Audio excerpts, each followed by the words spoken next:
السلام علیکم. عزم علی شان میں ایک بار پھر سے حاضر. یہ عزم، یہ جذبہ ہے بحیثیت قوم پھر سے متحد ہونے کا، اپنے ملک پاکستان کو سنوارنے کا اور اپنے قومی تشخص کو دوبارہ سے اجاگر کرنے کا. پاکستانی قوم کا نظریہ حیات نظریہ پاکستان ہے، جس کی اساس کلمہ طیبہ ہے، اور یہی بنیاد ہے ہمارے پروگرام کی. یہ وہ چراغ ہے جو جلایا تو ہم نے ہے، مگر اسے فیروزاں تمام پاکستانیوں نے مل کے رکھنا ہے.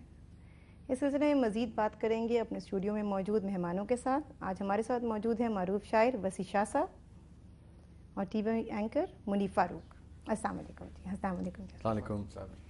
شاہ صاحب، یہ بتائیے کہ عزم عالی شان جیسی تحریک جو کہ ہم نے شروع کی ہے، جس سے کہ ہم قومی تشخص کو دوبارہ سے بیدار کریں، اس کی کتنی ضروریت ہے اور کیا اہمیت ہے آج کے پاکستان میں؟ دیکھیے، سب سے پہلے تو آپ کو مبارکباد پیش کرنا چاہیں گے کہ جس میں تمام تر دوڑ جو ہے چینلز کی بھی وہ ریٹنگ تک اور ایڈورٹیزمنٹ تک محدود ہے. اس میں آپ کو ایسا پروڈکٹیو کام کرنے کی کوشش یا کاز کے لیے لوگ کام نہیں کرتے. کاز کے لیے لوگ لازم بات ہے کہ عموماً زیادہ تر چینلز جو ہیں وہ ان کی پرائرٹی جو ہے وہ صرف پیسہ بنانا ہی ہے. تو یہ بڑی خوشائند بات ہے کہ آپ اور دوسرے چینل بھی اس بارے میں اگر سوچ رہے ہیں. آپ نے شروع میں کہا کہ پاکستان کی اساس جو ہے وہ لا الہ الا اللہ محمد رسول اللہ ہے. مجھے لگتا ہے کہ بالکل آپ نے درست کہا. صرف اس میں جب ہم اپنی 62 سالہ 63 سالہ تاریخ پر نظر دوڑاتے ہیں تو جو گڑبڑ ہے وہ یہ ہے کہ اس اساس کے مفہوم کو صحیح طرح سمجھنے کی ضرورت ہے. جو سارا بگاڑ ہمیں پیدا ہوتا نظر آتا ہے وہ دو جگہوں پہ ہے. ایک تو اشرافیہ اور جو آپ کا حکمران طبقہ ہے اس نے جو سلوک کیا اس قوم کے ساتھ اور اپنے لوگوں کے ساتھ، ایک تو وہ مسئلہ ہے. دوسرے، جس طریقے سے اس اساس کی ایکسپلائٹیشن کی گئی ہے، اس کی ڈیفینیشن کو انٹرپریٹ غلط کیا گیا ہے. اگر صحیح انٹرپریٹ کر لیا جائے اور آپ پیچھے مڑ کے تاریخ کی تمام تر درستگی کریں اور 1400 سال پہلے سے لے کے اس تمام تر تاریخ کو ایک ریشنل وے میں اور ایک حقیقت پسندی کی نگاہ سے اگر آپ لوگوں کو پڑھائیں، اپنے بچوں کو اس طریقے سے آپ تعلیم دیں جو صحیح طریقہ ہے تاریخ کو دیکھنے کا، وداؤٹ اینی بائسڈ، بغیر کسی تعصب کے جب آپ دیکھتے ہیں تو اس میں بہت سارے ایسے برج ہیں جو آپ کو اوپر نظر آتے ہیں، وہ شاید الٹ جائیں گے، لیکن اس سے آپ کی کم از کم سمت جو ہے وہ صحیح طرح سے متعین ہو سکے گی. تو بنیادی جو مسئلہ ہے وہ مسئلہ ہی اس اساس کی غلط انٹرپریٹیشن کا ہے. جب تک آپ اس کی انٹرپریٹیشن درست نہیں کریں گے، نہ آپ کے یہاں سے تشدد ختم ہوگا، نہ آپ کے یہاں سے دہشت گردی ختم ہوگی. اور اگر یہ دونوں چیزیں ختم ہو بھی جائیں کسی وجہ سے، چونکہ اس میں بہت سارے بیرونی عوامل اور عناصر بھی شامل ہیں، تب بھی جو ایک خوشحالی کا خواب ہے ایک پڑھے لکھے پاکستان کا، ایک ایسے فیوچر کا خواب دیکھتے ہیں، وہ روشن خیال جو اس کی اساس کے اندر موجود ہے. یعنی کہ اسلام کو اگر جو اسلام ہم نے پڑھا ہے اور تاریخ کی کتابوں سے حاصل کیا ہے، ایک اسلام ہم تک بھی وہی پہنچا تھا جو ملا کے ذریعے پہنچا تھا.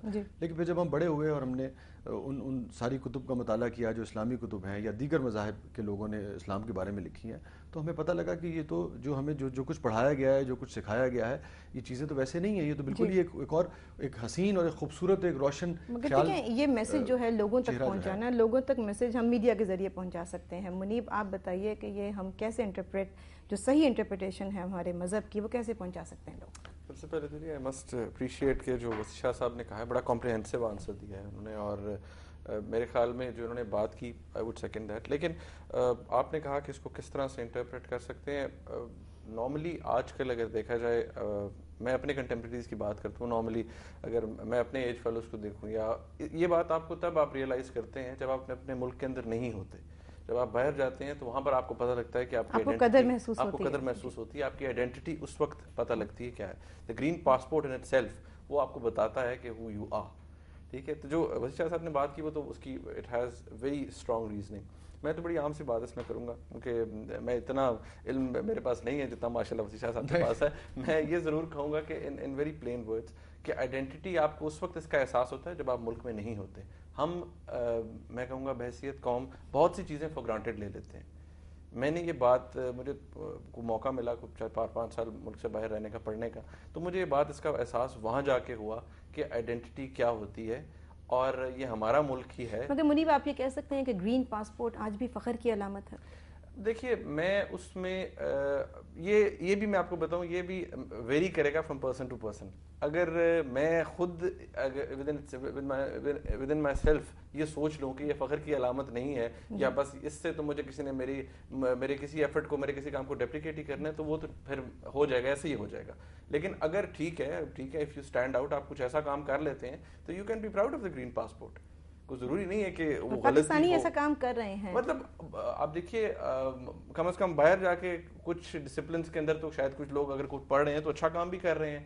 ہاں کچھ ہم میں سے بہت سے بادشاہ حضرات ایسے ہوتے ہیں جو پھر ملک کے لیے بدنامی کا باعث بنتے ہیں, تو مطلب وہ غلط کام بھی ہو جاتا ہے. ویسے بڑے میں ان کو دیکھتا رہتا ہوں, یہ بڑے دھواں دھار قسم کے صحافی ہیں, لیکن اس وقت انہوں نے بڑی جیسے کہتے ہیں نا کہ شاید اس دن کا خیال رکھتے ہوئے وہ بات کہی نہیں جو یہ کہنا بھی چاہ رہے تھے. اور وہ مجھے لگتا ہے کہ دیکھیں جو گرین پاسپورٹ ہے وہ اس کو آپ کی پرائڈ ہونا چاہیے, لیکن افسوس کی بات یہ ہے کہ اور حقیقت یہ ہے کہ وہ ہے نہیں. اچھا میں یہ اس لیے کہہ رہا ہوں کہ حضرت علی کرم اللہ وجہہ کا قول ہے کہ سب سے بری عادت انسان میں وہ ہوتی ہے جس کے بارے میں اسے علم نہ ہو کہ وہ اس کے اندر ہے. سب سے پہلے جب تک ہم یہ تسلیم نہیں, ہمارا دیکھیے المیہ منیب بلکہ چونکہ صحافت سے ان کا تعلق ہے زیادہ بہتر طریقے سے آپ کو بتا سکیں گے, ہمارا 62-63 سال کا المیہ یہ ہے کہ ہم اپنے ماضی میں جیتے رہے اور ہمیشہ سے ہمارا اپنے بارے میں خیال رہا ہے کہ اب دیکھیں خود اعتمادی بڑی اچھی چیز ہے, ماضی پہ فخر کرتے ہیں, ماضی پہ ایک رونت کی حد تک ایک خود اعتمادی ہمارے اندر رہی ہے ہر چیز میں, ہر شعبے میں. جبکہ اگر آپ اس کا ڈیٹا بیس نکال کے دیکھیں دنیا کے اندر تو سوائے کچھ کھیلوں کے معاملات میں اور کچھ چند ایک معاملات ایسے ہوں گے, آپ اس قوم کی حالت دیکھیں, ہم ترقی نہیں کر سکے. آپ کے پاس بجلی نہیں ہے, آپ کے پاس تعلیم نہیں ہے, آپ کے پاس پانی نہیں ہے, آپ کے پاس گیس نہیں ہے, آپ کے پاس امن نہیں ہے, آپ کیسے کہہ سکتے ہیں کہ آپ کا ملک. اور سب سے بڑی بات ہے کہ ہمارے ہاں پازیٹیوٹی ختم ہو گئی ہے سوچ میں. سب سے پہلے تو دیکھیے آپ اپنے جو آئیڈینٹی کرائسس کے ساتھ ساتھ جو کرائسس ہیں ان کو ایکسیپٹ کیجئے. جب تک آپ کو پتہ نہیں لگے گا کہ آپ کے جسم میں کینسر کہاں کہاں ہے, آپ اس کا علاج کیسے شروع کریں گے. سب سے پہلے اسے ایکسیپٹ کرنا سیکھیے.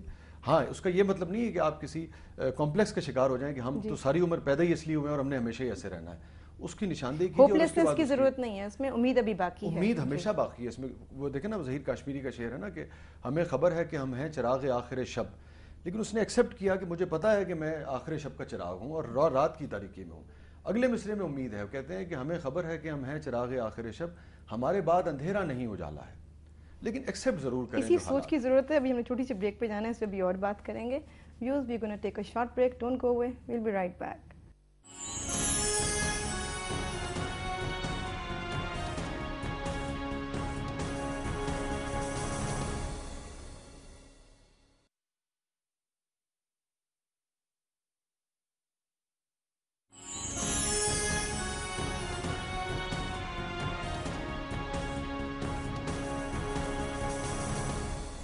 Thanks for staying with us. آپ دیکھ رہے ہیں عزم علی شان. آپ ہماری ویب سائٹ وزٹ کر سکتے ہیں جس کا ایڈریس ہے www.azmalishan.com. اس سلسلے میں بہت ساری ایکٹیویٹیز بھی جنریٹ ہو رہی ہیں.